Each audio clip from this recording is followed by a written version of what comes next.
Tonight, we're not talking about kings or wars. We're talking about something much smaller, a few items sitting right there in your kitchen.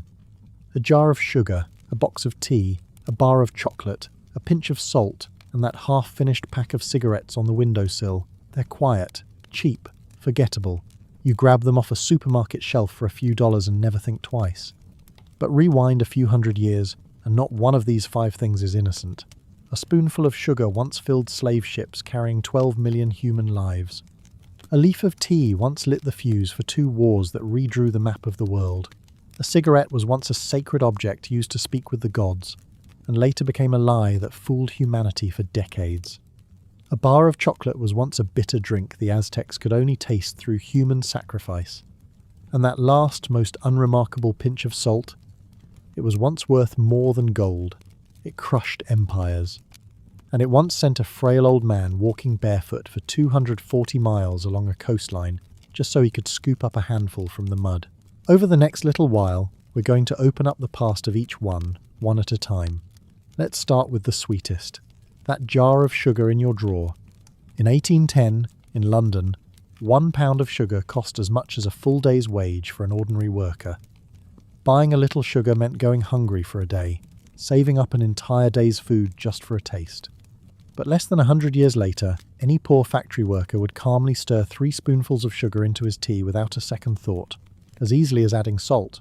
In the span of a single generation, sugar went from a luxury only the wealthy could justify to something nobody could live without. Behind that shift lies one of the most far-reaching and bloodiest chapters in human history. But it didn't begin on a plantation. It didn't begin in a palace. It began with an unremarkable wild grass, deep in a tropical jungle. About 10,000 years ago, on the island of New Guinea in the South Pacific, local people living in the humid jungle came across a tall, thick grass with stalks packed full of fibre. Someone pulled it out of the ground, bit into the stalk, and sucked out the juice inside.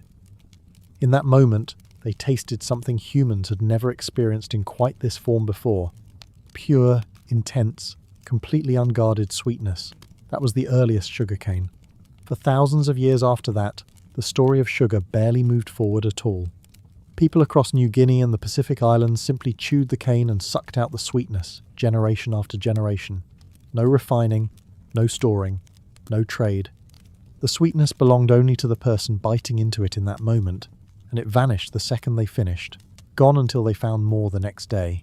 As early populations migrated and small trade routes opened up, sugarcane slowly spread from island to island across Southeast Asia. It wasn't until around 3,500 years before the Common Era that it finally travelled along trade routes into the Indian subcontinent. That's when the story really started to turn. Farmers in ancient India were the first to realise they didn't have to settle for simply chewing the stalk. They could press the cane to extract its juice, then slowly boil it down over a fire. As the water evaporated, what was left behind would gradually harden into rough, dark brown blocks. They called this substance kanda, and the English word candy traces its roots all the way back to that word. It was a small shift, but a decisive one. For the first time, sweetness could exist apart from the fresh stalk itself. It could be stored. It could be packed into sacks and carried for hundreds of miles with a trade caravan, instead of being used up the moment it was harvested. Physicians in ancient India treated it like treasure. They wrote sugar into their remedies, prescribing it for headaches, stomach trouble, and any kind of unexplained weakness or fatigue. Some even claimed it could treat declining sexual function. In India at that time, sugar wasn't a sweet treat. It was something close to a sacred medicine, recorded in ancient texts right alongside gold and pearls. Word of this secret soon reached the West, though it didn't change much right away. In 326 before the Common Era, Alexander the Great led his army into India. His soldiers won their battles, but they came home with a story almost nobody believed. One of Alexander's officers, Nearchus, wrote that there was a reed in India that produced honey without any bees at all. The Greeks knew honey well, but they couldn't bring themselves to believe that a plant could grow sweetness straight out of the soil, with no bees doing any of the work. Even once the secret got out, sugar remained a rare curiosity in the Western world for centuries afterward. It was expensive to make, difficult to transport, and came from a distance almost too far to imagine. It never came close to becoming part of daily life for an ordinary person in Greece or Rome. When sugar eventually reached Rome, it only ever moved quietly through small circles of the elite. Roman physicians used it to treat stomach complaints and eye infections, and at the time, 1 pound of sugar cost as much as a full month's wages for an average labourer. For nearly 1,000 years, sugar in Europe stayed locked away in medicine cabinets. It never truly became something people could simply enjoy. The people who finally unlocked sugar's full potential were the Arab merchants and alchemists of the Islamic Golden Age. From the 7th century through the 13th century, Arab scholars gradually perfected the entire process of refining sugarcane. They developed new techniques for purifying and crystallizing it, producing sugar that was whiter, finer, and longer lasting than the coarse Indian version. They built sugar refineries across Persia, Egypt, and North Africa, planting sugarcane wherever the climate allowed, then shipping the refined sugar out to every corner of the known world at the time. In 1096, when European crusaders first reached the Levant, they found sugar already woven deeply into the local diet and medicine. The knights tasted it and were completely won over, calling it the most precious substance on earth. On their way home, they packed sacks of sugar alongside captured swords and holy relics, carrying it back to Europe as carefully as if it were treasure of equal worth. Sitting at the crossroads between East and West, Venice became Europe's gateway for the sugar trade. Venetian merchants bought raw sugar cheaply from the Middle East, refined it at home, then sold it across the European continent at an enormous markup.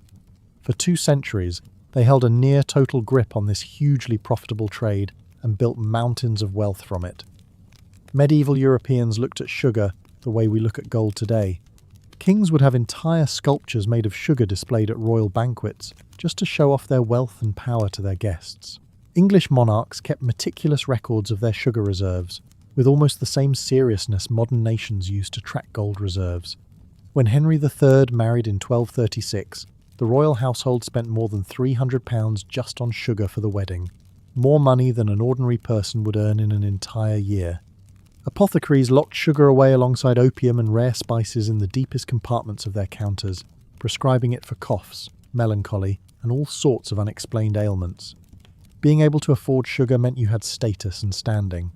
If you couldn't afford it, there was a real chance you'd live your whole life without ever knowing what sweetness actually tasted like. But Europeans kept running into the same problem. Sugarcane only grows in tropical and subtropical climates. No matter how hard they tried, Britain, France, and the entire Scandinavian peninsula could never grow a single stalk. European demand kept climbing, but the entire supply stayed firmly in the hands of the Islamic world.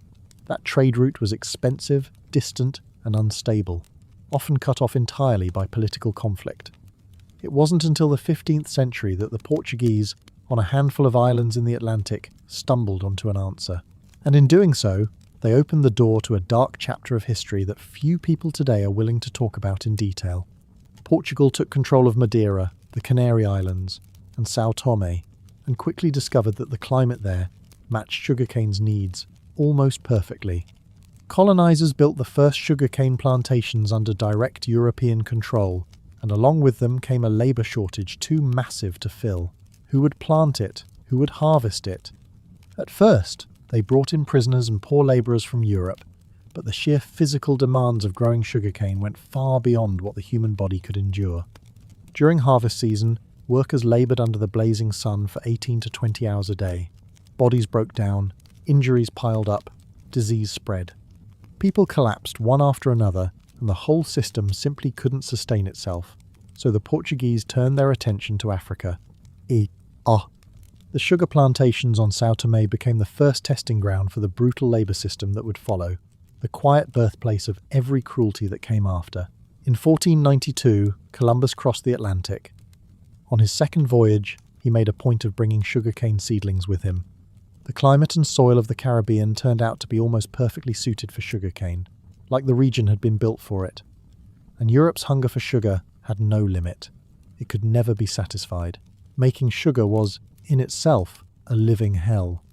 Workers swung machetes under the blazing tropical sun, harvesting cane by hand, and they had to rush the stalks into massive presses within just a few hours, or the juice would sour and spoil. Those presses ran on the power of oxen, then water, and later wind, turning day and night throughout the harvest season. Workers feeding cane into the rollers risked having their fingers, hands, or entire arms pulled into the machine at any moment. Plantation owners kept an axe sitting right next to the press for exactly this reason. If a worker's limb got caught and dragged in, someone would chop it off on the spot, just to keep the rest of the body from being pulled through. The extracted juice was then poured into a row of copper kettles, each one hotter than the last, kept boiling continuously. The boiling room was stifling, often reaching temperatures well above 60 degrees Celsius, and the scalding sugar liquid splashed constantly, leaving fresh burns on workers' skin. The work never truly stopped, not for a moment. Sugar production exploded from there, and the entire Atlantic world was reshaped by this single sweet taste.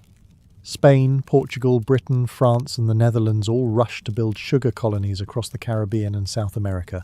Barbados, Jamaica, Haiti, Cuba, Brazil, they all became tireless sugar factories. In the 1650s, Barbados, an island no bigger than a mid-sized city today, produced more sugar than the whole of Brazil. It became the single most valuable colony in the entire British Empire, worth more than all of Britain's North American colonies combined. And behind that staggering wealth sat an equally staggering human cost. Between the 16th and 19th centuries, roughly 12 million Africans were forced onto ships and carried across the Atlantic. Most of them ended up on sugar plantations. The average enslaved person who arrived in a Caribbean cane field survived only 7 years. Plantation owners had done the math, and it was simple. Working someone to death and buying a replacement was cheaper than providing even the most basic humane conditions. Slavery didn't give rise to the sugar industry. It was the other way around. The staggering profits from sugar fueled and sustained the entire transatlantic slave trade, keeping it running for 3 full centuries. But the plantations also produced something the colonizers never saw coming: resistance. Enslaved people on the sugar plantations of French Saint-Domingue rose up in 1791, burning every plantation they could reach, and fought a brutal 12-year war against the combined armies of France, Spain, and Britain. In 1804, Haiti declared its independence, becoming the first black republic in the Western Hemisphere. This nation was born from fires burning across sugarcane fields, the only large-scale slave uprising in human history to ultimately succeed. The Haitian Revolution shook all of Europe. France lost its most profitable colony overnight, and Napoleon, who had once dreamed of building a sugar empire across the Americas, was forced to completely rethink his plans. In 1803, he sold the vast Louisiana territory to the United States for $15 million, working out to roughly 4 cents an acre. A large part of that decision came down to the fact that, without Haiti's sugar revenue, the land simply wasn't worth much to France anymore. The size of the United States doubled, essentially because of a fire that started in a cane field. Cut off from Caribbean sugar and blockaded by the British Royal Navy, Napoleon turned his attention to something growing right under his feet: the sugar beet, a common temperate crop across Europe. Decades earlier, a German chemist named Andreas Marggraf had already discovered that the sucrose in European sugar beets was chemically identical to cane sugar, but nobody had taken it seriously until now. Napoleon ordered tens of thousands of acres across France to be cultivated with sugar beets, offered cash incentives to farmers willing to make the switch, and even set up a dedicated research institute to improve beet sugar yields. The plan worked. By 1813, France was producing several million pounds of beet sugar a year. For thousands of years, tropical sugarcane had held a complete monopoly on sugar production, and that monopoly was finally broken. The rivalry between cane sugar and beet sugar would continue for more than a century after that. Tropical plantations against temperate farms, colonies against the European mainland. The competition was fierce enough to drive sugar prices down to the lowest point in human history. Sugar became something almost anyone could afford, which meant more food started containing it, and the population of people eating sugar had no boundaries left at all. It was around this same time that sugar and tea came together, quietly laying the foundation for generations of shared eating habits that followed. Britain had already been importing huge amounts of tea from China, but tea on its own is bitter and sharp. Only with sugar added did it suit the taste of ordinary factory workers. By 1850, the average British worker was drinking 2 cups of sweetened, strong tea every single day. Within just 20 years, Britain's sugar imports had doubled. The British government even lowered import tariffs on sugar specifically to keep workers fueled with something sweet, sustaining productivity through grueling labour. Cheap sweet tea became an invisible engine powering the entire British Empire. Sugar had become the cheapest, most effective fuel of industrial capitalism. After that, jam, candy, and baked goods all found their way onto the tables of working-class families. In 1886, the Coca-Cola Company was founded, and every single bottle contained a large amount of sugar, with soda brands everywhere rushing to copy the formula. Even plain, humble oat cereal got coated in a thick layer of sugar. By 1970, the average American was eating more than 100 pounds of sugar a year, roughly the weight of a full-grown large dog, swallowed whole by every man, woman, and child. Nobody escaped it. But something darker was hiding in the secrets the sugar companies kept to themselves. As early as the 1950s, internal research conducted by major sugar companies had already confirmed a strong link between high sugar intake and heart disease. The companies chose to bury that finding, locking it away and never breathing a word of it publicly. In 1967, the Sugar Research Foundation paid 3 Harvard researchers, the equivalent of $50,000 today, to publish a review paper that deliberately downplayed the connection between sugar and heart disease, shifting the blame entirely onto dietary fat instead. That paper was published openly in one of the world's top medical journals, the New England Journal of Medicine, and it misled nutrition policy around the world for decades. For 30 straight years, the American public was told over and over that fat was the #1 enemy of good health. Food companies stripped fat out of their products and replaced it with even more sugar to keep the taste appealing. Obesity, diabetes, and heart disease surged on a massive scale, quietly claiming millions of lives. This carefully orchestrated deception didn't fully come to light until 2016, when researchers at the University of California, San Francisco, dug through mountains of internal documents and uncovered the entire process, a calculated effort to manipulate science and protect corporate interests. The methods were almost identical, point for point, to the playbook the tobacco industry would later use. Manufacture scientific doubt, fund research that favours your side, attack anyone who speaks up, drag it out for as long as you possibly can. So tomorrow morning, when you pick up that perfectly ordinary box of cereal, pour it into a bowl, and casually sprinkle on a spoonful of those completely unremarkable white crystals, remember this. That sugar was once worth more than gold. It was once a closely guarded secret of Arab scholars, a source of obscene profit for Venetian merchants, a fortune built on the backs of 12 million human lives, and a lie that was quietly hidden from you for half a century. Sugar was never just sugar. All right, let's put that jar of sugar back where it belongs. Your eyes have already drifted over to that box of tea sitting right beside it. You might pour yourself a cup every single day, never once suspecting that this simple leaf actually lit the fuse for 2 wars.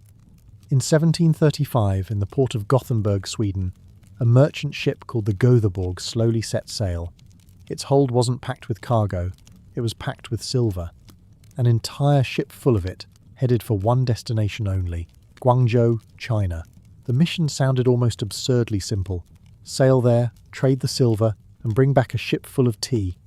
But that voyage meant drifting at sea for over a year, cutting through waters near southern Africa, crawling with pirates, and crossing the entire Indian Ocean. Countless sailors died along the way. Scurvy, shipwrecks, diseases nobody could even name. And all of that cost, all of it, was spent on nothing more than a cargo hold full of dried leaves.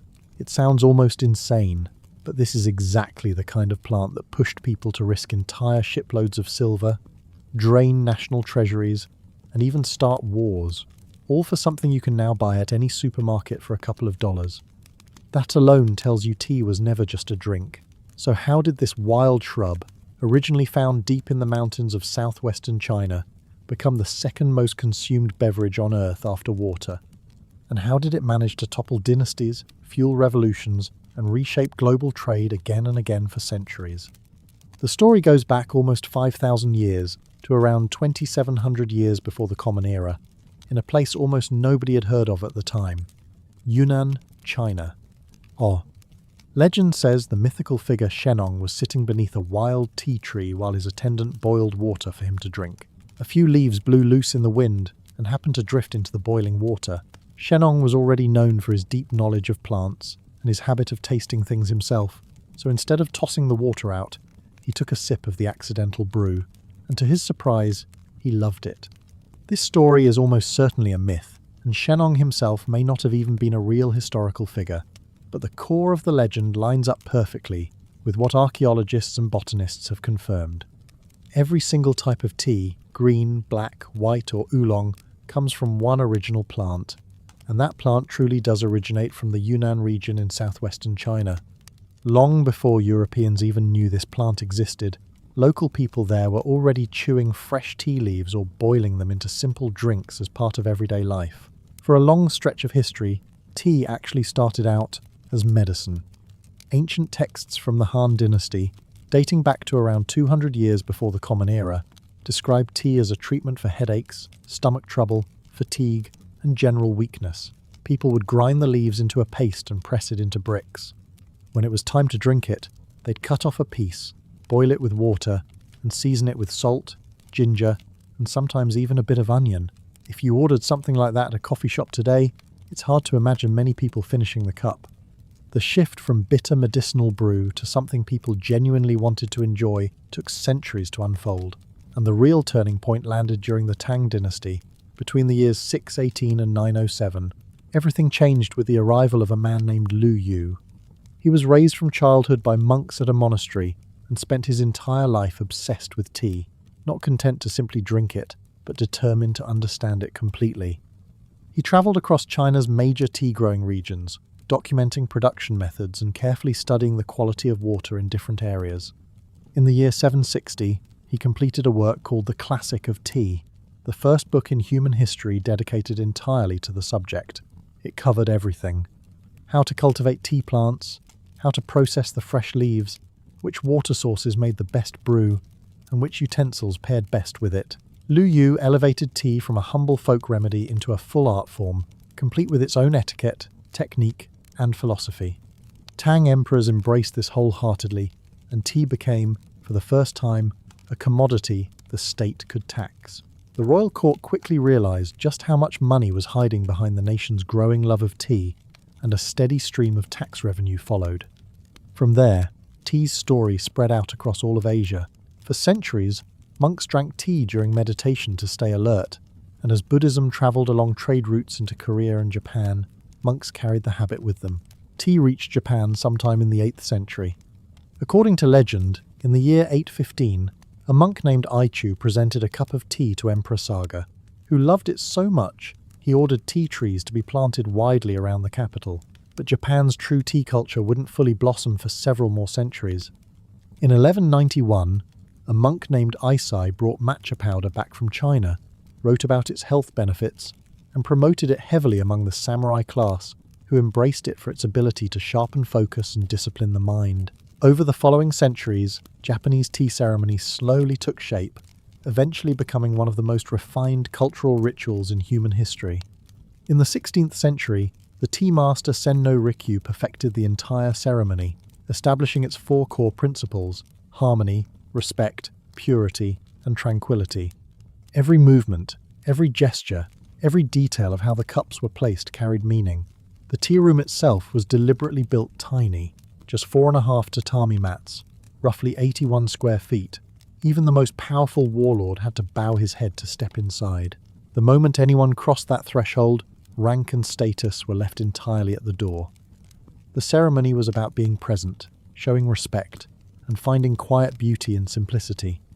Meanwhile, tea culture in China kept evolving on its own path. During the Song dynasty, from 960 to 1279, the dominant method shifted from boiling tea bricks to whisking powdered tea. After the Ming dynasty began in 1368, loose-leaf tea took over as the standard, steeped directly in hot water, which is essentially how most of the world still brews tea today. By this point, tea was travelling along the Silk Road and maritime trade routes into Central Asia and the Middle East, eventually reaching the edges of Europe. Merchants in cities like Samarkand and Istanbul traded Chinese tea right alongside silk, spices and precious metals. But Europe's real introduction to tea came much later. In the early 16th century, the Portuguese were the first to encounter tea through their trading post in Macau, though they treated it more as a curiosity than a commodity worth pursuing seriously. The Dutch, on the other hand, spotted the opportunity immediately. In 1610, Dutch traders shipped tea from China and Japan back to Amsterdam, and within just a few decades, tea drinking had become fashionable among European nobility. The real turning point happened in England. In 1662, King Charles II married Catherine of Braganza, a Portuguese princess who loved tea and brought the habit with her into the English court. Tea instantly became the trendiest thing among the nobility, and once the Queen showed a preference for it, the entire court rushed to follow suit. In barely a single generation, tea went from an exotic rarity to England's national drink, and tea houses began popping up all over London. The British East India Company, which had originally focused on spices and textiles, quickly recognised that tea was about to become its most profitable commodity, and it was exactly that hunger for profit that would cast a dark, lasting shadow over the rest of tea's history. The East India Company soon ran into a serious problem. Nearly all the world's tea came from one place, China, and China had no real interest in anything Britain was selling. Emperor Qianlong reportedly told King George III directly that his empire already had everything it needed and had no use for British goods. The trade ran entirely in one direction. Britain had no choice but to keep paying for tea with silver, and the trade deficit grew heavier every year until it became a genuine national crisis. So the British found something China was willing to trade for: opium. Merchants working under the East India Company grew opium poppies across huge stretches of India, then smuggled the drug into China on a massive scale. By the 1830s, millions of Chinese people had become addicted, and the damage to society was devastating. In 1839, the Qing government cracked down hard, publicly destroying more than 20,000 crates of British opium at Human, near Guangzhou. Britain immediately used this as justification to go to war. The First Opium War ran from 1839 to 1842, ending in a decisive British victory that forced the Qing government to open 5 ports to foreign trade and cede Hong Kong. A second conflict, the Second Opium War, followed from 1856 to 1860, with much the same outcome. 2 wars, a massive opium epidemic, and the colonial seizure of territory all trace back, in large part, to Britain's desperation to secure a stable tea supply and stop the constant drain of silver from its treasury. At the same time, Britain was working on another plan entirely, breaking China's monopoly on tea production for good. In 1848, the East India Company hired a Scottish botanist named Robert Fortune to carry out what may be the most consequential act of corporate espionage in history. Fortune shaved his head, grew out a long braid, and dressed in traditional Chinese clothing. Accompanied by 2 Chinese servants, he disguised himself as an official from a distant province and made his way deep into the Wuyi Mountains of Fujian, a tea-growing region under extremely tight control where foreigners were strictly forbidden. He didn't just grab a few plants and leave. He spent months quietly studying the entire production process, gradually unlocking the closely guarded secrets of fermentation, fixing, and rolling that Chinese tea makers had protected for centuries. He collected more than 20,000 tea seedlings and roughly 17,000 sprouted seeds, packing them into specially designed glass cases that could keep the plants alive through a long ocean voyage. He also recruited 8 skilled Chinese tea craftsmen, the human knowledge the British had repeatedly failed to replicate on their own, and convinced them to travel to India with him. Fortune brought the tea plants and the craftsmen to Darjeeling, in the foothills of the Himalayas, a region sitting about 7,000 feet above sea level, with cool temperatures and near constant cloud cover that made it ideal for growing tea. At the same time, he sent seedlings to Assam, in northeastern India, where wild native tea plants had already been discovered back in 1823. Within just 20 years, India's tea production exploded. British-controlled plantations in Assam and Darjeeling, followed later by Ceylon, produced enough tea to supply the entire British Empire, finally breaking China's 1,000-year hold on the tea trade. The cost of all this fell, as it always seemed to, on the people at the very bottom of the colonial system. Working conditions on the plantations in India and Ceylon were brutal. Large numbers of Tamil labourers were forcibly relocated from southern India to work gruelling hours for wages that barely amounted to anything. Entire communities were uprooted just to keep the tea industry running, and many plantations operated under conditions close to forced labour, a wound that has never fully healed. While Britain was reshaping the global tea trade through colonial exploitation and corporate espionage, tea was stirring up an entirely different kind of storm across the Atlantic, in the North American colonies. By the 1770s, colonists were drinking enormous amounts of tea. It was the most popular non-alcoholic beverage of the time. But the British Parliament kept piling on new taxes, and in 1773 it passed the Tea Act, granting the East India Company exclusive rights to sell tea in the colonies, with taxation that colonists had never agreed to or had any say in. On the night of December the 16th, 1773, a group of colonists in Boston, some of them disguised as Mohawk warriors, boarded 3 merchant ships in the harbour and dumped 342 crates of tea straight into the water. That tea was worth roughly £92,000 at the time, equivalent to about $1,700,000 today. This became known as the Boston Tea Party, and this single act of defiance helped ignite the American Revolutionary War. In a very real sense, tea helped bring the United States into existence, and it also explains why Americans ended up preferring coffee. After the Boston Tea Party, drinking tea came to be seen as a sign of loyalty to Britain, so patriotic colonists switched to coffee instead, as a way of declaring where their loyalties stood. That preference never really went away, and the United States remains one of the few Western countries where coffee dominates and tea takes a back seat. Back in Britain itself, tea culture only grew stronger. Afternoon tea is widely credited to Anna Russell, the Duchess of Bedford, around 1840. According to the story, the gap between lunch and dinner had become unbearably long, since dinner at the time often wasn't served until 8 or 9 in the evening, and the Duchess found herself starving by mid-afternoon. So she began having tea, bread and butter, and cake brought to her, and she'd invite friends to join. The custom spread quickly through high society. Afternoon tea gradually became a daily ritual across every class in Britain. Decades later, factory workers in Manchester were drinking strong black tea with milk and sugar, while aristocrats on country estates sipped tea from delicate bone china. In a country with sharp divides between rich and poor, tea somehow became the one drink that crossed every class line. The Industrial Revolution pushed tea consumption even higher. It was cheap.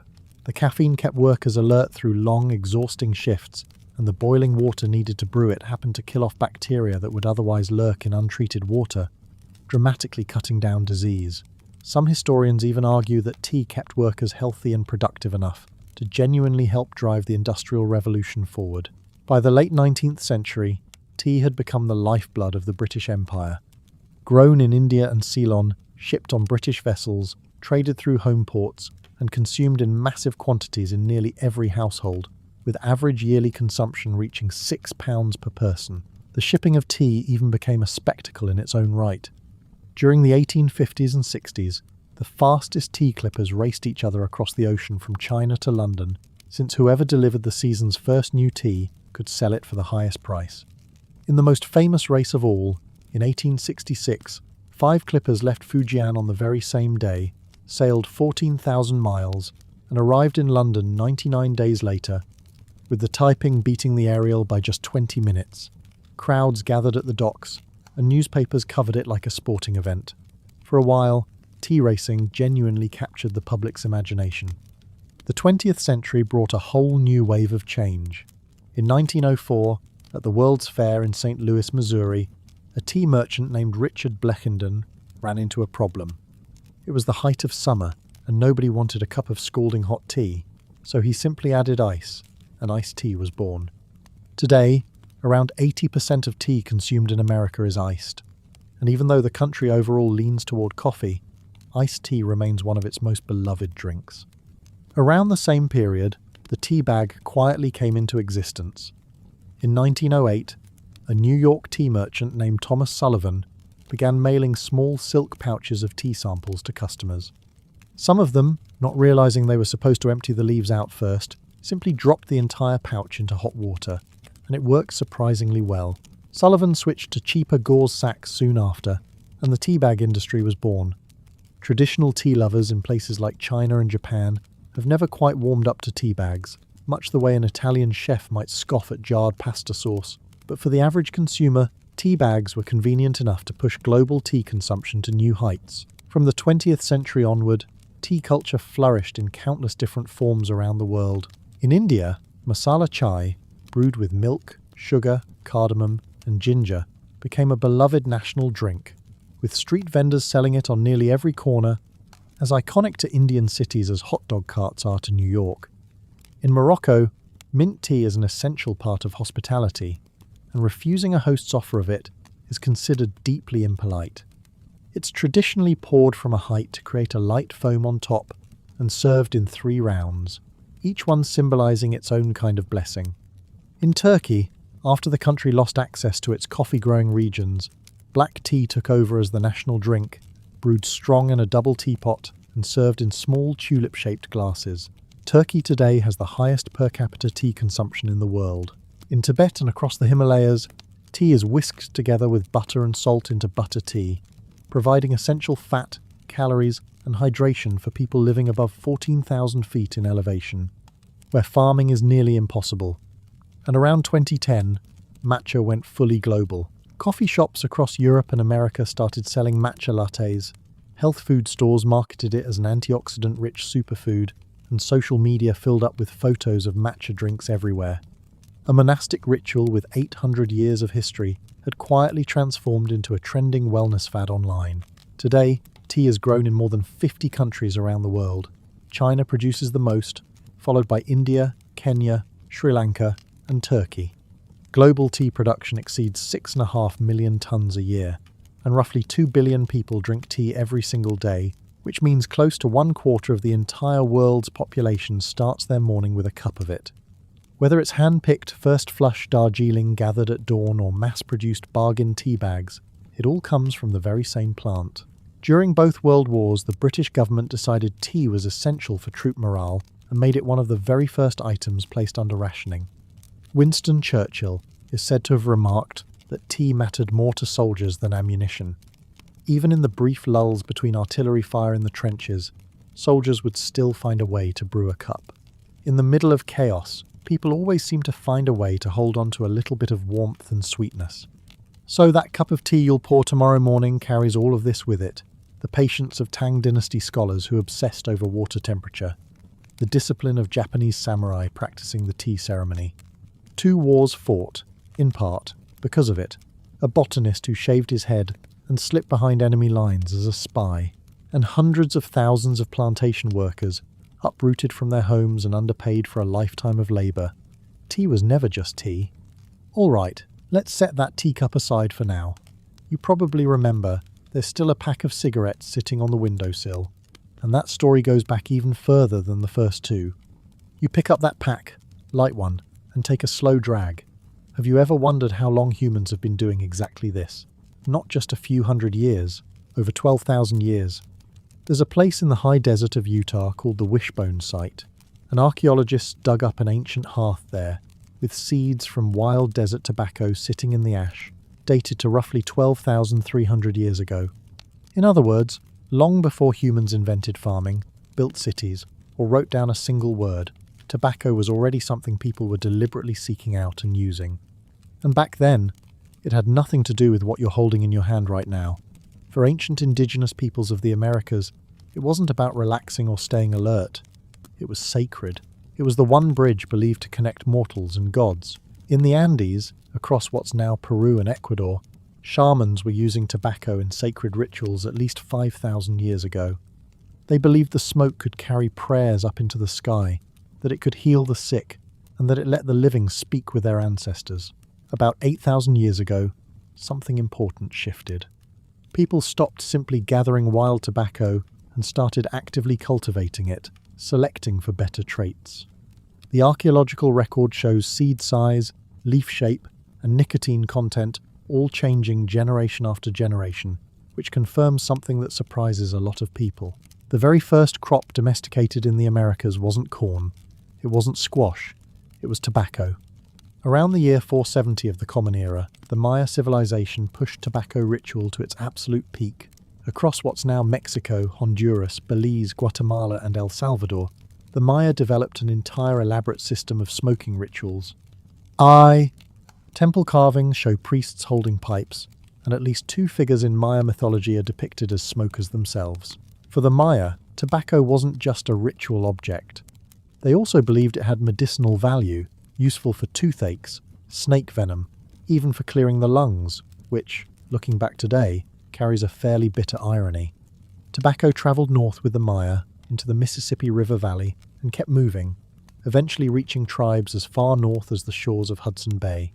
The Algonquin people believed tobacco was a gift from the Great Spirit. The Iroquois had their own origin story, one where tobacco grew from the buried head of Sky Woman after she gave birth to twins and passed into eternal sleep. From the southern tip of South America all the way to the frozen north of Canada, tobacco was woven deeply into the spiritual beliefs and daily lives of Indigenous peoples across the entire continent. Then, in 1492, everything changed completely. When Columbus and his crew landed in the Caribbean, the local Taino people welcomed them with gifts, fruit, food, spears, and bundles of dried brown leaves. Columbus had no idea what the leaves were for, and the story goes that he simply tossed them into the sea. But others in his crew noticed the Taino rolling the dried leaves into tubes, lighting them, and breathing in the smoke. Two of Columbus's sailors, Rodrigo de Jerez and Luis de Torres, tried it themselves while exploring Cuba. Rodrigo developed a habit that stuck with him, and once he returned to Spain, he kept it up, walking through the streets with smoke coming out of his nose and mouth. The locals were terrified, convinced he was possessed by a demon, and the Spanish Inquisition threw him in prison. By the time he was released 7 years later, smoking had quietly started catching on across Spain. The Spanish were the first to recognize the commercial potential and quickly set up tobacco plantations across the Caribbean. The plant's modern name, though, comes from an entirely unrelated source, a French diplomat. In 1560, the French ambassador to Portugal, Jean Nicot, got hold of a batch of tobacco seeds and sent them back to the French court, enthusiastically promoting tobacco as a cure for headaches and practically everything else. He had no idea that his own name would end up permanently tied to the plant. The scientific name Nicotiana and the addictive compound nicotine itself both come from his surname. Nicot personally set off a wave of addiction that would eventually sweep the entire globe without ever knowing it. From the moment Columbus first encountered tobacco, it took only a few decades for this plant to spread across the entire known world, faster than any other crop in human history. Portuguese sailors planted it at trading posts everywhere they went. By the mid-16th century, Brazil began growing it commercially, and it quickly became one of the hottest commodities in European and American ports. By the end of the 16th century, tobacco had reached nearly every country in Europe. From there, it spread into Africa and into the Ottoman Empire, where sultans repeatedly tried banning it, and the public kept smoking anyway. It flowed into China in the 17th century, where authorities tried again and again to control it with little success. Within a single generation, tobacco had also landed in Japan, India, and Southeast Asia. No crop in human history had ever spread this fast. It crossed borders, crossed cultures, crossed religions. Christian, Islamic, Buddhist, none of it mattered. Nobody could stop it. There were objections, of course. England's King James I published a famous treatise in 1604, condemning smoking as a barbaric habit that damaged the brain and lungs. But just 3 years later, a group of English settlers landed in Virginia and proved through pure action that no royal condemnation stood a chance against the promise of enormous profit. The London Virginia Company founded the Jamestown colony in 1607, intending to make money for its investors. Instead, it nearly wiped out the entire colony.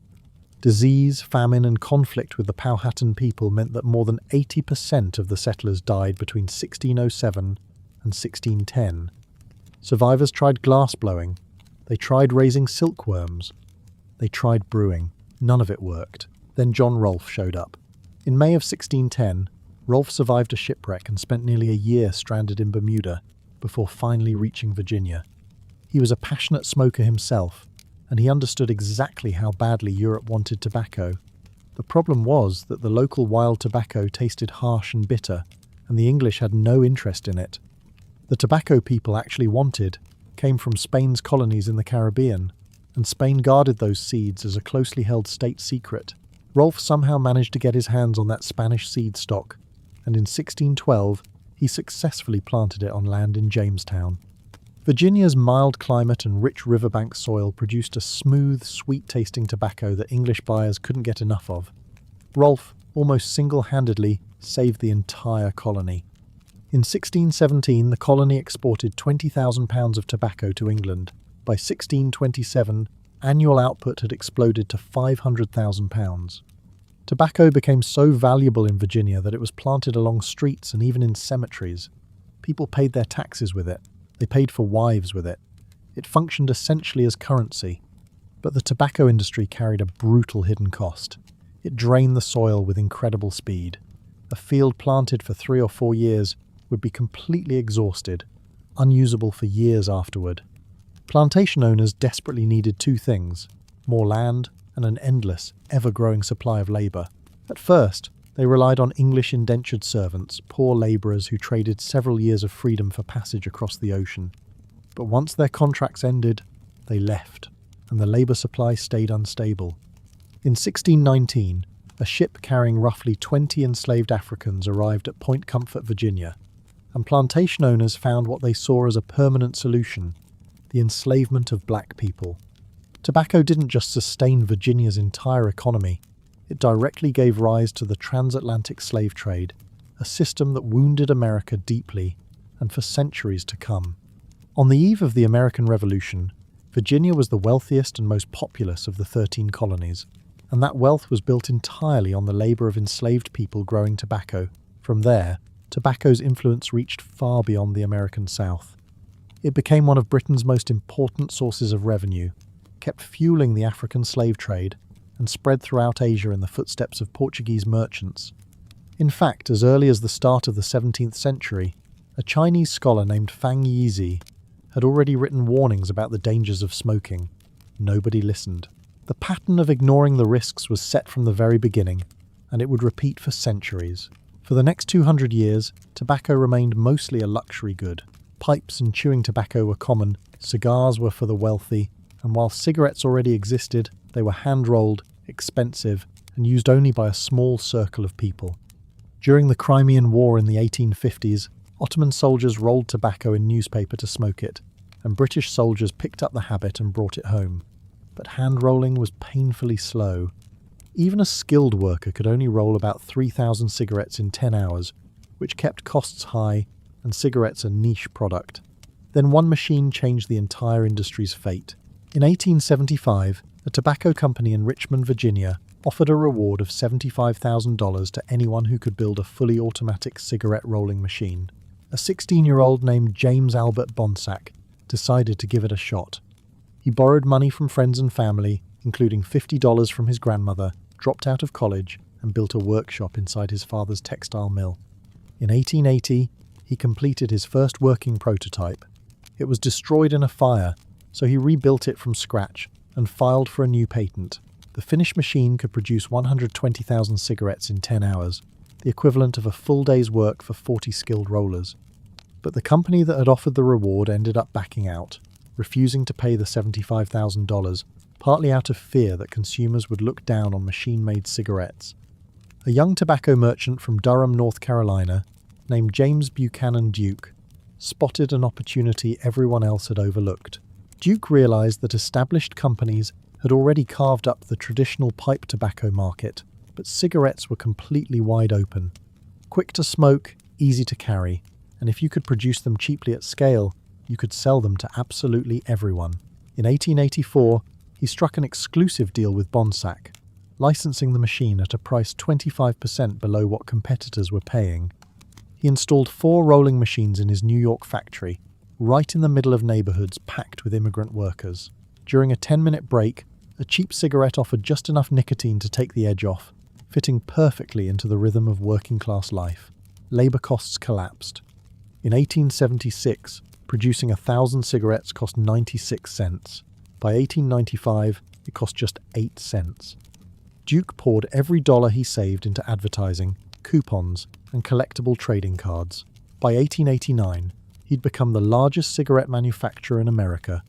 In 1890, he merged with 4 major competitors to form the American Tobacco Company, controlling 90% of the cigarette market and becoming one of the earliest massive monopolies of the industrial age. In 1911, the United States Supreme Court ruled the company violated antitrust law and broke it apart into several separate companies: Reynolds, Liggett and Myers, Lorillard, Philip Morris, and Brown and Williamson. These names would go on to dominate the entire tobacco industry through the 20th century, and every one of them would eventually become a defendant in the largest civil litigation in American history. What truly brought cigarettes into nearly every home was the two world wars. During the First World War, cigarettes became part of the standard ration for soldiers. General Pershing is said to have told military leadership that tobacco mattered just as much as food and ammunition. In trench warfare, cigarettes were more practical than any other form of tobacco. No tools needed, easy to slip into a uniform pocket, and perfectly suited to the brief lulls between artillery fire. The YMCA and the Red Cross shipped millions of cigarettes to the front lines, and smoking became a symbol of patriotic toughness. Millions of young men came home from the war addicted to nicotine. World War II amplified the trend even further.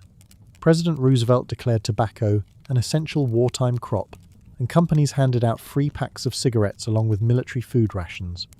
After the war ended, smoking saturated every corner of society. Hollywood stars smoked constantly on screen, and doctors even appeared in advertisements recommending specific cigarette brands. In 1900, the average American smoked 54 cigarettes a year. By 1963, that number had rocketed up to 4,345, with nearly half of all American adults smoking. The tobacco industry looked unstoppable. Then science exposed the truth. In 1929, a German physician named Fritz Lickint published the first comprehensive statistical report confirming a link between cigarettes and lung cancer. But because this research became tied to anti-smoking campaigns in Nazi Germany, the rest of the world largely ignored it for decades. In the early 1950s, two landmark studies completely shifted the conversation. Ernst Winder and Evarts Graham published research directly linking smoking to lung cancer, and in Britain, Richard Doll and Austin Bradford Hill tracked the smoking habits and health outcomes of more than 40,000 doctors, producing conclusions that were impossible to dispute, but the tobacco industry was never going to let science quietly destroy it. In 1953, top executives from the major tobacco companies gathered at the Plaza Hotel in New York and hired a well-known public relations firm to design what would become one of the most successful disinformation campaigns in corporate history. The core strategy was chillingly simple. Don't claim cigarettes are harmless, just manufacture doubt. They formed an organization with a deliberately official-sounding name, the Tobacco Industry Research Committee, which funded confusing research, paid scientists to question the methodology of independent studies, and publicly insisted the evidence was still inconclusive. This messaging continued for decades, even though internal documents later proved the companies were fully aware of the independent scientific consensus the entire time. They knew nicotine was powerfully addictive. They knew cigarettes caused cancer, and they deliberately concealed it, while spending billions of dollars to recruit new smokers, including teenagers. On January the 11th, 1964, the United States Surgeon General, Luther Terry, deliberately chose a Saturday morning, while the stock market was closed, to release a report spanning roughly 150,000 words. It stated clearly that smoking caused lung cancer in men and dramatically increased the risk of heart disease and emphysema, and that smokers died from heart attacks at a rate 70% higher than non-smokers. At the time, more than 40% of American adults smoked. The report shocked the entire country, but it didn't truly slow the industry down. Congress eventually passed legislation requiring health warnings on cigarette packs and banning cigarette ads on television, but the companies quickly adapted, pouring money into lobbying lawmakers, targeting marketing specifically at women and minority communities, and shifting their focus overseas, particularly toward developing countries with weak regulation. It wasn't until 1994 that a massive trove of confidential internal documents leaked out, not rumours. Actual memos, research reports, and corporate strategy documents written by the companies themselves, providing airtight proof that they had known for decades that nicotine was addictive and that smoking caused cancer, and that they had deliberately designed marketing campaigns to lure in underage smokers, orchestrating a sustained campaign of public deception from start to finish. State attorneys general banded together and filed a joint lawsuit, built on a simple argument: this public health crisis was manufactured by the tobacco industry, and the industry should be the one paying for it. In November of 1998, the four largest tobacco companies signed the Master Settlement Agreement, the largest civil settlement in American history. They agreed to pay the states at least $206 billion over 25 years, dissolve the research organizations behind their disinformation campaigns, take down billboards, retire cartoon mascots designed to appeal to children, and release more than 10 million pages of internal documents to the public. Between 1998 and 2019, cigarette consumption in America dropped by more than 50%, and the smoking rate among high schoolers fell from 36% down to roughly 6%, but the tobacco industry never truly admitted defeat. In 2003, Philip Morris renamed its parent company in an attempt to distance itself from its tarnished reputation, while quietly investing in food, pharmaceuticals, and the next generation of nicotine products. E-cigarettes arrived soon after. In 2003, a Chinese pharmacist whose father had died of lung cancer developed the first commercially viable e-cigarette. In 2015, a sleek, minimalist e-cigarette with fruity flavors like mango and creme brulee exploded onto the market and quickly came to dominate the entire industry. Critics immediately recognized that those flavors were clearly designed to appeal to teenagers. Data from 2024 shows that roughly 1,630,000 middle and high school students in the United States were using e-cigarettes, and nearly 90% of them chose flavored products. A new device, a slightly tweaked formula, the same target audience of young people, the same polished marketing, the same downplaying of health risks. The old playbook performed all over again. The World Health Organization estimates that more than 8 million people now die every year from tobacco-related illness worldwide, a number greater than the combined death toll from AIDS, malaria, and tuberculosis. A sacred plant once used by indigenous peoples to commune with the divine became a tool of colonial exploitation, then an engine of industrial wealth, and finally a deadly addiction affecting entire populations. Nearly half a century passed between the day tobacco companies first knew the truth and the day they finally had to pay for it. That pack sitting on your windowsill isn't just burning leaves. All right, let's set that pack back down on the windowsill. Take a breath, and let's shift to a different taste. There's a small piece of chocolate sitting in the corner of your kitchen, still wrapped. Its story starts even further back, all the way back to a ritual that was paid for in human sacrifice. 3,000 years ago, in the hot, humid lowlands of what's now southern Mexico, an ancient civilization lived that almost nobody talks about today. They ground up the seeds of a strange tropical fruit, mixed them with water and chili pepper, and created a bitter, foamy drink. They believed it could connect mortals with the divine. This civilization was the Olmec, and the bitter brew they invented eventually evolved into one of the most beloved foods on the planet, an industry now worth more than $130 billion a year. From a sacred ritual drink in the jungle to a candy bar you grab without a second thought off a store shelf, chocolate's story is one of the strangest, bloodiest, and most dramatic journeys in human history. It all starts around 1,500 years before the Common Era. The Olmec are often called the mother civilization of Mesoamerica, and those giant stone head sculptures you might remember from a history textbook are their work. In the rainforest understory where they lived, wild cacao trees grew everywhere. The Olmec figured out a secret that would go on to shape the course of human civilization. Ferment away the fruit pulp surrounding the cacao seeds, dry them, roast them, then grind them into a paste, and you could create a drink unlike anything else on Earth. Archaeologists have found cacao residue in pottery unearthed in Honduras and Belize dating back more than 3,000 years, the earliest physical evidence we have of humans using cacao. For the Olmec, this wasn't just a beverage, it was something deeply sacred. When the Olmec civilization declined, this knowledge didn't disappear. It passed directly to the Maya, who wove cacao completely into their civilization. The English word cacao actually comes from the Mayan language. For the Maya, cacao drinks were present at every major moment in life: birth, marriage, funerals, and religious ceremonies. Cacao shows up constantly in Mayan murals, hieroglyphics, and creation myths. Their sacred text, the Popol Vuh, describes the gods using cacao to create humanity itself. The Maya didn't just enjoy chocolate, they believed humanity itself was born from it. But the chocolate of that era had almost nothing in common with what we know today. No sugar, no milk. They mixed cacao paste with water, corn flour, chili pepper, and vanilla, simmering it into a thick, bitter, slightly grainy drink. People would pour the liquid back and forth between two vessels over and over, whipping up a dense foam on top, which was considered the most prized part of the entire drink. Some historians believe the finest cacao drinks were reserved exclusively for royalty and priests, while ordinary people only got a simpler version. Cacao beans were valuable enough that they functioned as currency across all of Mesoamerica. 100 beans could buy a turkey. About 1,000 could buy a slave. A pry. In the most literal sense possible, money grew on trees. The story took a turn in the 15th century. The Aztec Empire rose to dominate central Mexico, and cacao became one of its most prized resources. But there was a serious problem. The Aztec capital, Tenochtitlan, sat on a dry highland plateau where cacao trees simply couldn't survive. A powerful empire had its own solution: conquer every region that produced cacao and demand it as tribute. Massive quantities of cacao beans flowed in from conquered provinces.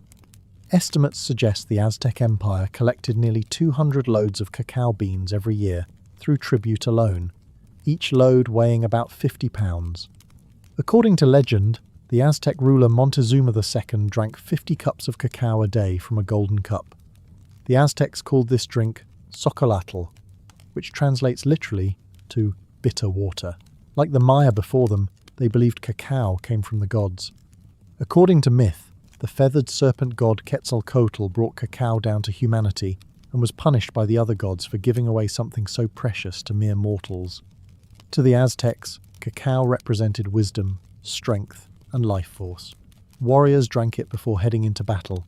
Priests used it in religious ceremonies, and people about to be sacrificed were given a cup of cacao as a final gesture of honor before their death. Chocolate, in that era, was never candy. A single cup of it carried blood, faith, and the full weight of imperial power. In 1519, the Spanish conquistador Hernán Cortés landed on the Mexican coast with 500 soldiers, and everything changed for good. When Cortés and his men were first received by Aztec royalty, they were offered this so-called bitter water. The Spanish took one sip and were thoroughly disgusted. Early Spanish accounts described it bluntly as something more fit for pigs than people. But Cortés didn't care about the taste. He cared about its economic value. He quickly realized that cacao beans functioned as the empire's hard currency, and controlling cacao meant controlling wealth. After the fall of the Aztec Empire in 1521, the Spanish began shipping massive quantities of cacao beans back home. A quiet but pivotal change happened around this time that almost nobody noticed at first. Spanish nuns in convents across the colonies of Guatemala and Mexico modified the recipe, adding sugar, cinnamon, and vanilla, and turning the cold drink into a hot one. This bitter beverage, once consumed by Aztec warriors, was completely transformed. Sweet, warm, and remarkably addictive. The Spanish guarded this revised recipe as a secret for nearly a century.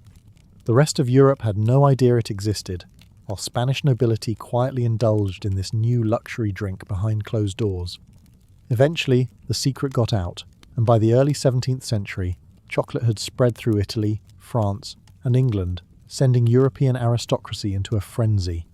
Maria Theresa of Spain, the wife of King Louis XIV of France, was famously obsessed with chocolate, drinking several cups a day, supposedly to the point where the sugar left visible stains on her teeth. The court at Versailles followed her lead, and hot chocolate quickly became the most fashionable drink among nobility. In 1657, London's first chocolate house opened, functioning something like a 17th century version of a coffee shop, though with a much higher barrier to entry. These establishments became gathering places for the powerful, the wealthy, and the politically connected, where people discussed business, traded gossip, and drank cup after cup of sweetened hot chocolate. The famous English diarist Samuel Pepys repeatedly wrote about visiting London chocolate houses throughout the 1660s. Different political factions even adopted specific chocolate houses as their informal headquarters. White's, which opened in 1693, eventually became one of the most exclusive gentlemen's clubs in the world and is still operating today. Meanwhile, European physicians treated chocolate as medicine, claiming it could ease stomach trouble, fight fatigue, and relieve depression. Whether any of that was actually true is still debated, but it genuinely did seem to lift the spirits of people who were unwell. For more than 2 centuries, chocolate circulated across Europe only as a beverage, and an expensive one at that. The reason was simple. Turning raw cacao beans into a drinkable product required an enormous amount of labour, roasting, shelling, and grinding everything by hand, and the resulting paste barely dissolved in water, leaving a greasy, gritty texture. Without a fundamental change in production, chocolate was destined to remain a luxury reserved for the wealthy. The breakthrough came in 1828, when Dutch chemist Coenraad Johannes van Houten invented a hydraulic press capable of extracting most of the natural fat from roasted cacao beans. What remained was a dry cake that could be ground into a fine powder.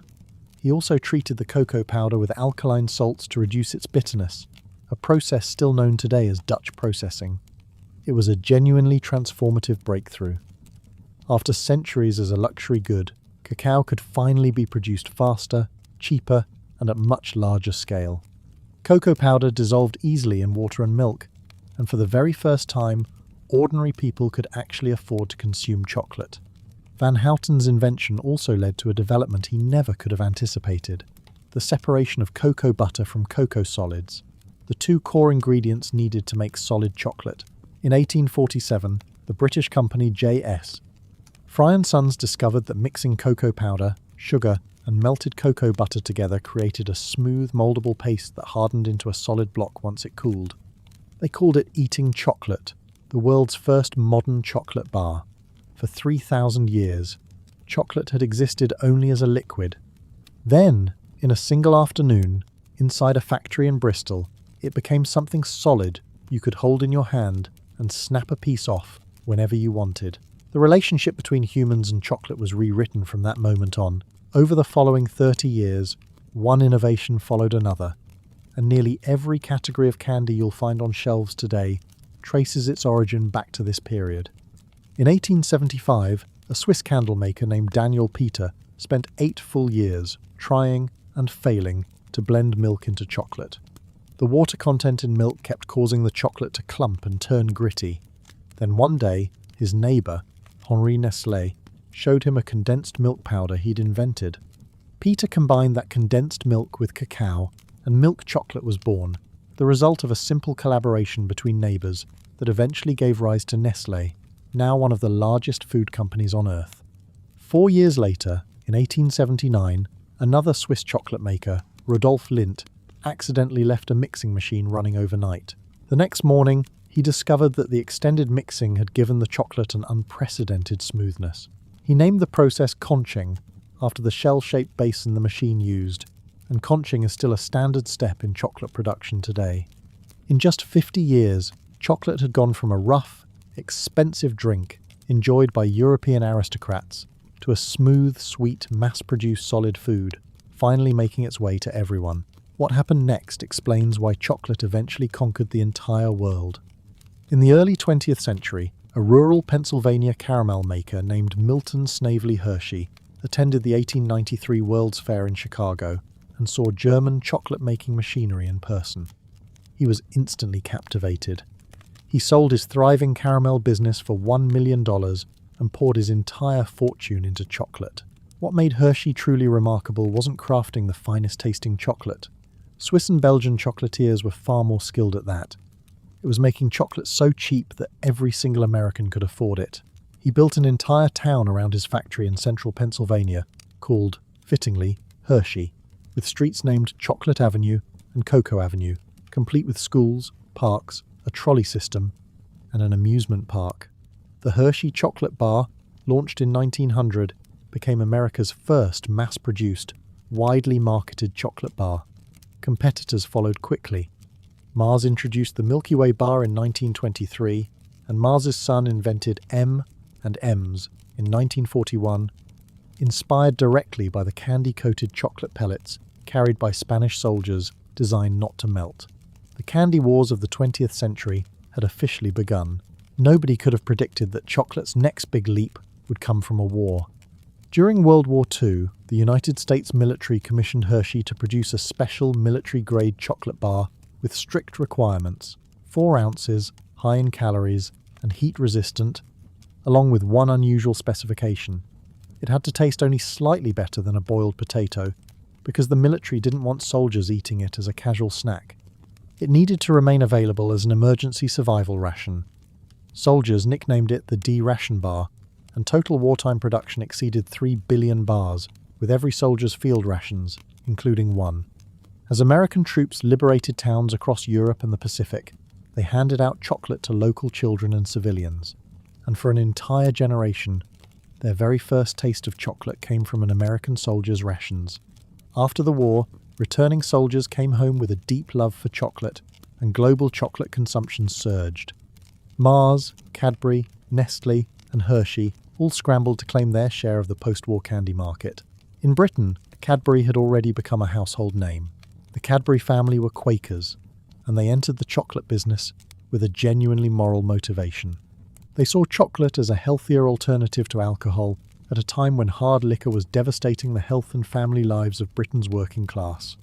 In 1824, John Cadbury opened his first shop in Birmingham, and his sons later built a model town for factory workers called Bournville, complete with parks, sports fields, and comfortable housing, essentially a British counterpart to Hershey, Pennsylvania. By the 20th century, chocolate had woven itself into nearly every corner of Western culture. Valentine's Day became inseparable from heart-shaped boxes of chocolate. Easter brought chocolate eggs and chocolate bunnies. Halloween became America's biggest candy-selling holiday of the year, with chocolate making up the largest share of the roughly $4 billion spent on candy annually. None of this would have been remotely imaginable to the Maya priests grinding cacao centuries earlier, but most people only ever see the chocolate bars on the shelf, the holiday gift boxes, never the other side of this massive industry. Today, the global chocolate market is worth more than $130 billion a year, larger than the entire economic output of more than 100 countries combined. The full supply chain stretches from tropical farms in West Africa all the way to precision factories in Switzerland, then out to distributors across every continent. Roughly 70% of the world's cacao comes from West Africa, with Côte d'Ivoire and Ghana alone accounting for half of global production, supporting the livelihoods of millions of people, the vast majority of them smallholder farmers working less than 5 acres of land. And there's a brutal reality the industry has spent decades trying not to talk about. A huge number of cacao farms rely on child labour. Investigations by local organisations in West Africa have found that more than 1 million children are working in hazardous conditions on cacao farms in just Côte d'Ivoire and Ghana alone, some as young as 5 years old, handling machetes, carrying heavy loads, and regularly exposed to toxic pesticides. In 2001, major chocolate companies signed the Harkin-Engel Protocol, promising to eliminate the worst forms of child labour from their supply chains. More than 2 decades later, the problem still hasn't gone away. Chocolate brings joy to billions of consumers, yet most of the farmers who grow the raw ingredient could never afford to buy a finished chocolate bar themselves. That contradiction between pleasure and exploitation is exactly what's driven the rise of the craft chocolate movement in recent years. Over the past 15 years, small-scale chocolate makers have started buying cacao beans directly from farmers, paying well above commodity market prices and paying close attention to flavour, treating cacao variety, terroir, and fermentation method the way specialty coffee or craft beer treats their own raw ingredients as the key variables behind great flavour. Single-origin chocolate from Madagascar tastes worlds apart from chocolate made with cacao from Ecuador or Vietnam, a difference comparable to Pinot Noir versus Cabernet Sauvignon. But this movement, on its own, still hasn't changed the harsh realities at the very bottom of the industry. Climate change is now casting a new shadow over chocolate's future. Cacao trees are extremely sensitive to their environment, thriving only between about 18 and 32 degrees Celsius, requiring high humidity, abundant rainfall, and protection from direct sunlight. They can only grow within a narrow band roughly 20 degrees north and south of the equator. Climate models suggest that, with continued warming and increasingly erratic rainfall, most of today's major cacao-growing regions may no longer be suitable for cultivation by the year 2050. In parts of Ghana and Côte d'Ivoire, temperatures have already exceeded safe thresholds, leaving cacao trees weaker and less productive. 2 major diseases, black pod disease and cacao swollen shoot virus, are actively devastating plantations across West Africa. Scientists are now experimenting in laboratories, fermenting other plant materials to synthesize flavour compounds that mimic chocolate, hoping to find a path that doesn't depend on the cacao tree at all. Whether consumers will ever accept that kind of synthetic substitute remains an open question. Looking back across 3,000 years, A sacred ritual drink from the jungle became imperial currency, a treasured indulgence of European royalty, a product of the industrial age, a soldier's wartime ration, and finally, a pleasure nearly the entire world can't resist. The Olmec, who first ground cacao in the tropical lowlands of Mexico 3,000 years ago, could never have imagined that their ceremonial drink would one day be freeze-dried into powder, moulded into the shape of rabbits, tucked inside croissants, drizzled over ice cream, and bagged up on convenience store shelves in airports. Times have changed, but the reason humans remain obsessed with it never has. Cacao contains more than 600 distinct flavor compounds, capable of lighting up several pleasure pathways in the brain at once. The product of millions of years of evolution. 3,000 years ago, humans simply happened to stumble onto this extraordinary thing. All right, let's set the chocolate aside for now. By this point, you may have noticed a pattern. Sugar, tea, tobacco, chocolate. Every one of these is something humans went out and sought, eventually. You could survive perfectly well without any of them. But there's one thing left on the table, and without it, you wouldn't survive more than a few days. Right now, your body holds roughly 250 grams of sodium chloride, about enough to fill a small spice jar. Every muscle contraction, every electrical signal your nerves fire, every moment your cells balance their water content, all of it depends on salt. Drop your sodium levels low enough, and your blood pressure crashes, your brain starts to swell, and your organs begin shutting down one after another. Severe sodium deficiency can kill a person within just a few days. Long before humans understood any of the chemistry behind it, our ancient ancestors had already figured out how important salt was just by watching animals. Deer, elephants, and goats will travel hundreds of miles across dangerous terrain just to reach natural salt licks.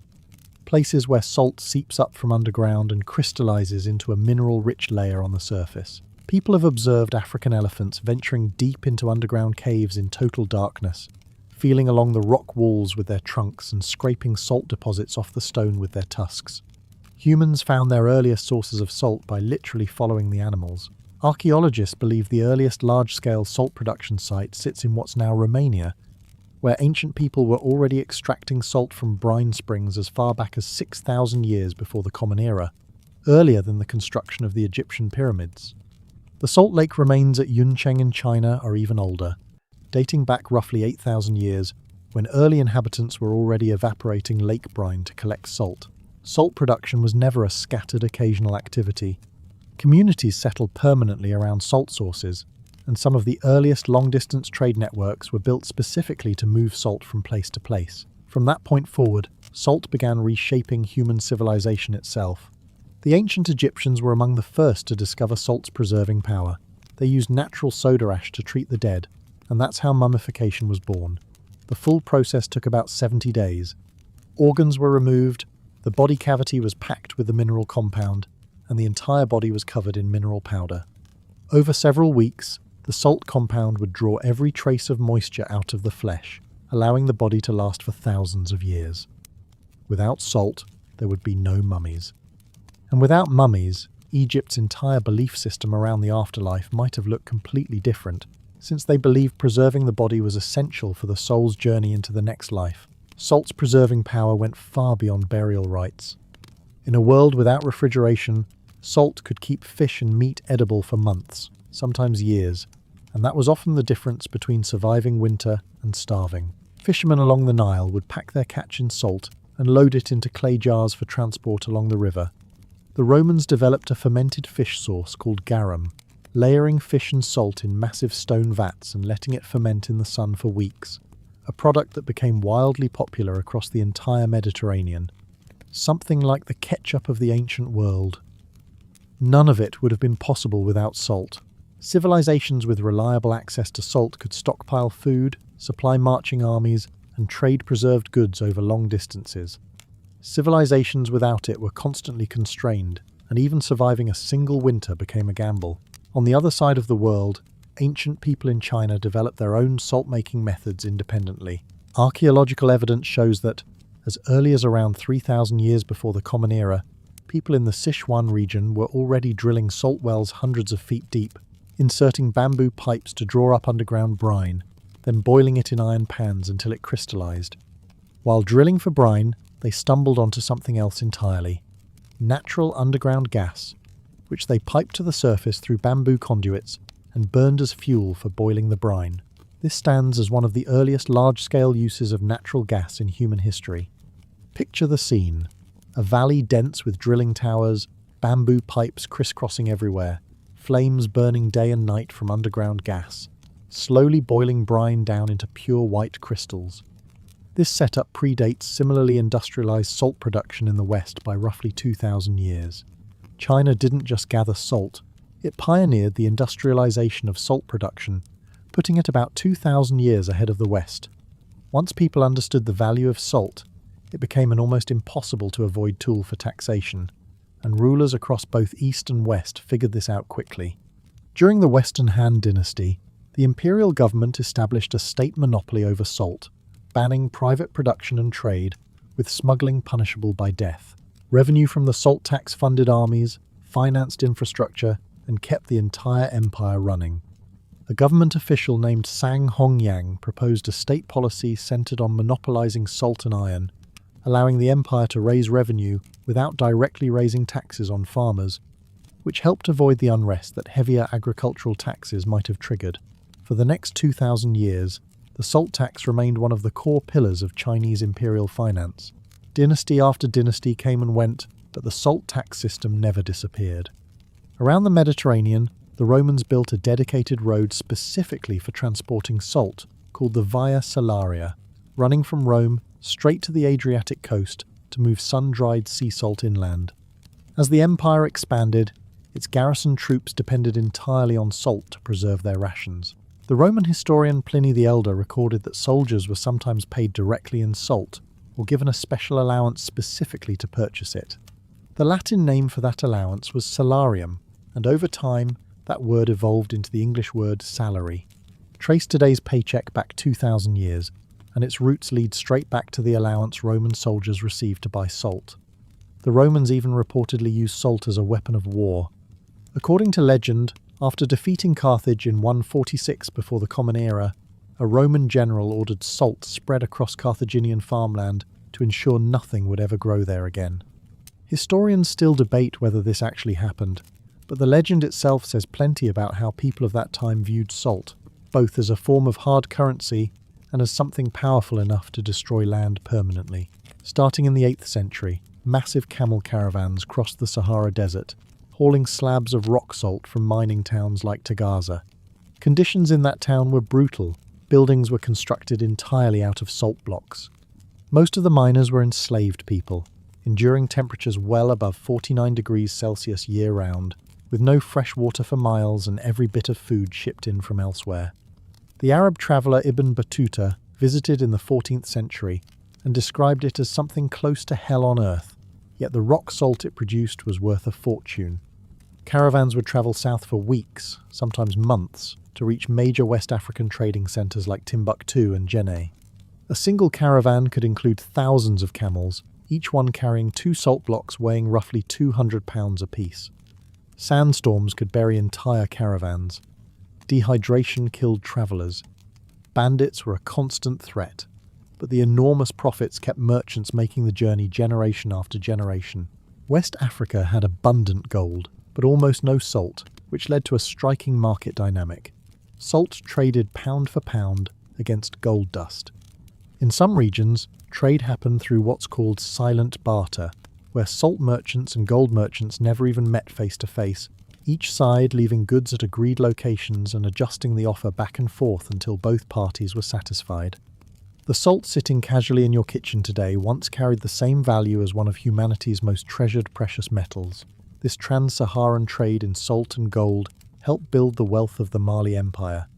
When Mansa Musa made his pilgrimage to Mecca in 1324, he reportedly gave away so much gold along the way that he single-handedly crashed gold prices across Egypt for more than a decade afterward. And the entire foundation of that wealth traced back to the salt trade. Starting in the 7th century, Venice began evaporating salt along its coastline, and by the 13th century, it had gained near total control over the entire Mediterranean salt trade.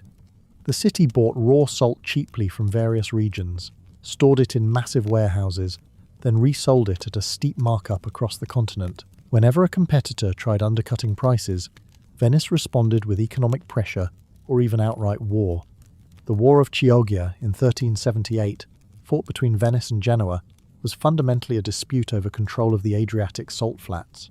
Once Venice won, it locked down the Mediterranean salt market completely. Profits from the salt trade financed Venice's navy, and that navy protected the shipping routes salt merchants depended on, creating a self-reinforcing cycle that turned this small lagoon city into one of the wealthiest powers of the medieval world.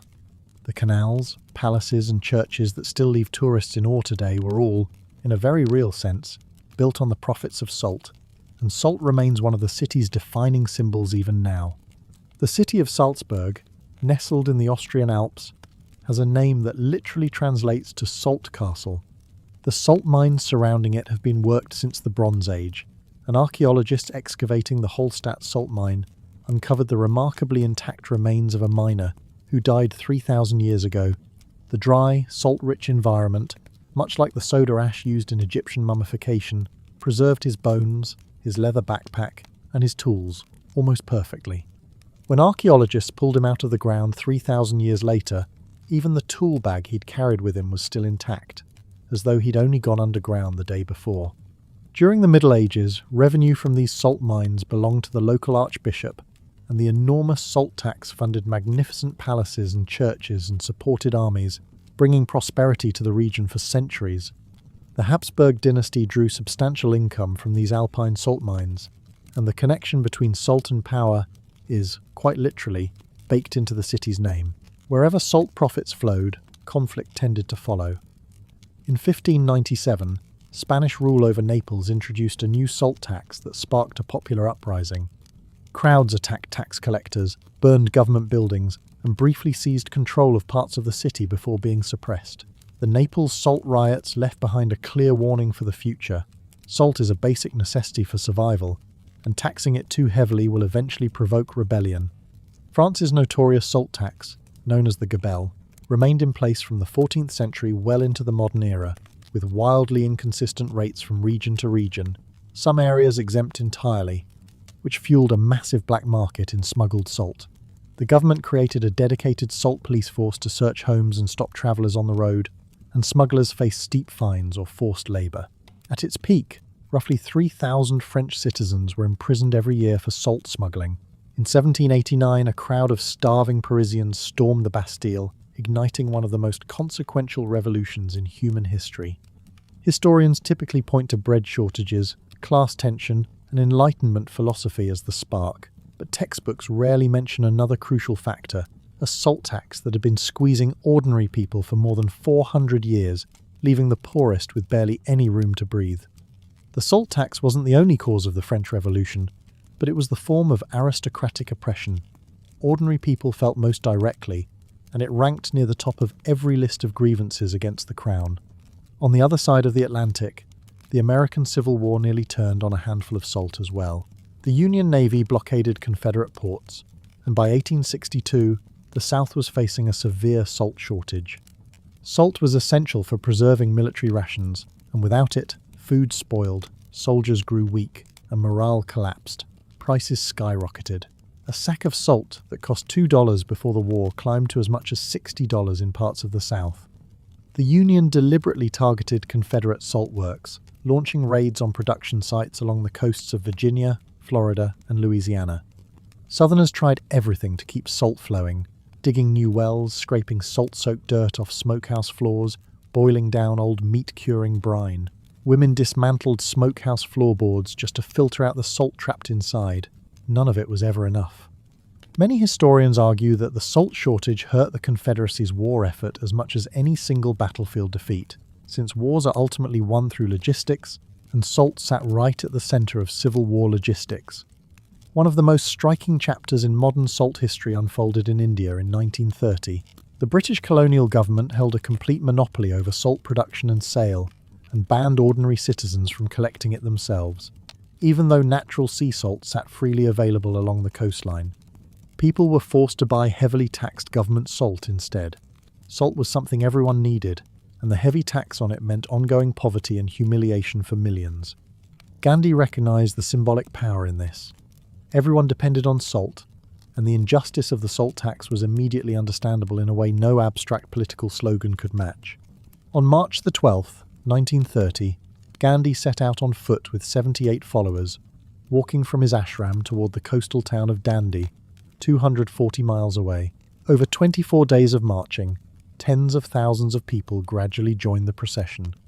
Villagers along the route turned out to watch, and global media fixed its attention on this dusty road, following a frail old man covering more than 10 miles a day, leaning on a wooden staff, trailed by a crowd that kept growing longer with every passing day.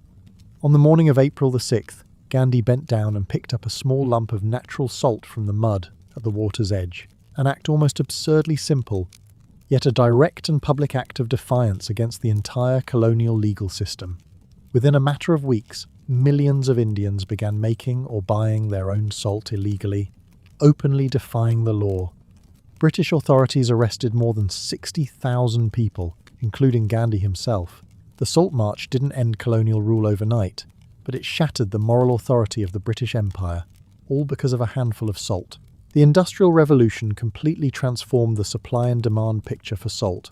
Mechanized deep shaft mining and vacuum evaporation technology dramatically increased production. The Cheshire salt mines in England could produce in a single week what medieval salt works once produced in an entire year. Railways, steamships, and roads/transportation costs. Enormous salt deposits were discovered at the Wieliczka mine in Poland, in America's Great Lakes region, and across Kansas, Louisiana, and Texas, with reserves large enough to supply the world for centuries. By the 20th century, salt had shifted from a strategically vital resource to a cheap, everyday commodity. The same substance that once paid Roman soldiers, funded the Venetian navy, and helped spark the French Revolution is now mostly used to de-ice winter roads and sold in plain bags on supermarket shelves. Global salt production today reaches roughly 300 million tons a year, and the overwhelming majority of it goes toward chemical manufacturing, water treatment, and road de-icing. Only a small fraction ever ends up on a dinner table. A standard container of table salt at an American supermarket costs around $1, which, adjusted for inflation, represents the lowest price salt has ever reached in human history. What once required enslaved labourers hauling it by camel for months, through temperatures above 49 degrees Celsius, can now be picked up off a shelf and paid for with a single dollar. For thousands of years, salt shaped the rise and fall of nations, decided which cities grew wealthy and which stayed poor, determined whether armies survived or collapsed. Trade routes crossed entire deserts because of it. Palaces and churches were built with the tax revenue it generated. People went to prison over smuggled salt, and others walked 240 miles just to fight for the right to make their own. And yet today, salt sits quietly next to the pepper shaker on restaurant tables everywhere, and nobody thinks twice about it. That contrast between salt's past and its present reveals something true about how civilizations actually work. Power and economic systems that look permanent can become unstable without warning. The Roman Empire, the British Empire, salt itself, once considered eternally precious, none of it turned out to be permanent. The human body's need for sodium hasn't changed one bit since the days of Roman soldiers. What changed was simply how hard it became to get. When salt was scarce, controlling it meant controlling almost everything. Once industrialization made it abundant everywhere, the power structures built around it simply dissolved. The mineral itself never changed. The world around it changed completely. So here we are at the end of the story. Take one more look at everything sitting in front of you. That jar of sugar, that box of tea, the half-finished cigarette, the chocolate bar still in its wrapper, and that small, unremarkable pinch of salt within reach. May you sleep peacefully tonight, with no plantations in your dreams, no battlefields, no lies, just a warm cup of tea and a calm, quiet morning waiting for you. That's the end of our story. Good night.